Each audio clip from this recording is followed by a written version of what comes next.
Welcome to 3 stars. Today we are making chicken steam.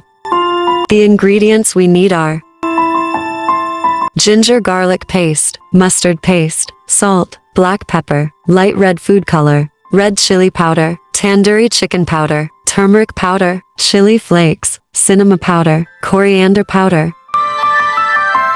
First add chicken in a bowl, then add salt, food color, black pepper powder, red chili powder, chili flakes, coriander powder, cinnamon powder, turmeric powder, white pepper, mustard paste, ginger and garlic paste. Now add chili sauce, vinegar, olive oil and mustard oil.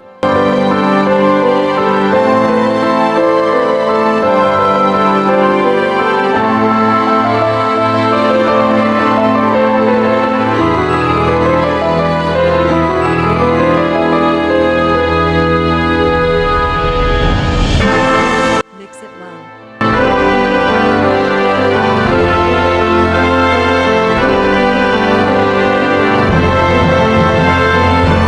Now steam it on low flame.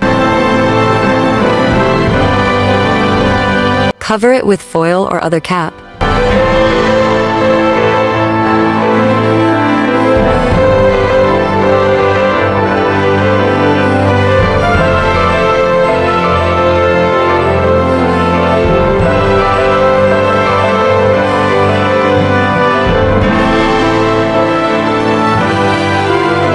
Now it fully cooked. Give to your friends and enjoy it.